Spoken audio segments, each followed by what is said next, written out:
Magandang hapon. Update muna tayo sa binabantayan natin na si Bagyong Jenny ngayong araw ng Sabado, September 30, 2023. Itong si Jenny ay may international name na Koino. Ito ay isang Japanese word na ibig sabihin ay papi o di kaya tuta sa Tagalog. Ito ang si Jenny kanina alas 4 ng hapon. Yung kanyang sentro ay huling namataan sa 995 kilometers silangan yan ng Central Luzon. Ito ay nagtataglay ng lakas na hangin na 65 kilometers per hour malapit sa sentro at bugso na abot sa 80 kilometers per hour. Kumikilos ito sa direksyong northwest sa bilis na 10 kilometers per hour. Ito ngang graph or extension ni Jenny ay nagdadala na ng maulap na papawirin, may mga kalat-kalat na pag-ulan, pagkidlat at pagkulog dito sa areas ng Isabela, sa may Aurora, sa may Quezon, Bicol Region, pati na rin sa may Eastern Visayas. Samantalang yung ating habagat o southwest monsoon naman, nagdadala rin ng maulap na papawirin, may mga kalat-kalat na pag-ulan, pagkidlat at pagkulog dito sa area ng Mimaropa, nalalabing bahagi ng Visayas, pati na rin dito sa may Zamboanga Peninsula. Kaya yung ating mga kababayan na nasa mga areas na yan, pinag-iingat natin sa moderate to at times heavy rains, lalo na sa mga inuulan ng mga nakaraang araw pa.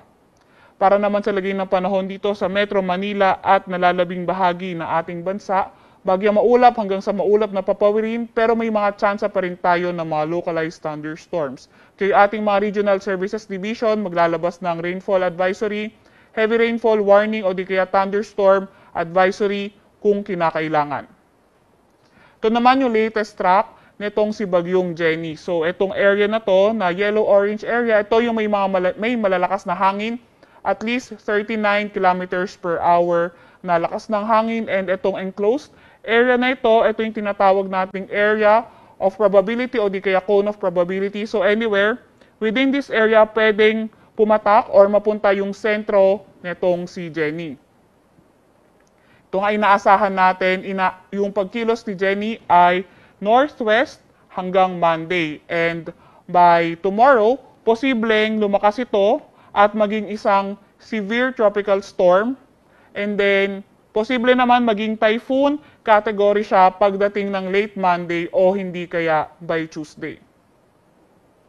Hindi rin naman natin inaasahan or hindi rin naman natin tinatanggal yung possibility ng landfall scenario o close contact scenario over extreme northern Luzon, dahil nakikita nga natin malapit ito sa or nasa loob ito na ating area of probability, and also pati na rin sa may mainland Cagayan area.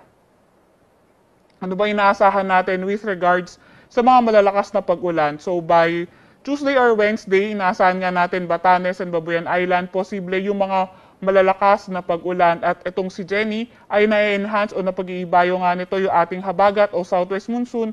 Kaya by tomorrow, posible yung occasional rains, mostly sa may western portions ng southern Luzon and also ng Visayas. Kaya hindi rin natin tinatanggal yung possibility na maglalabas tayo ng weather advisory para sa southwest monsoon sa mga susunod na oras o di kaya sa mga susunod na araw.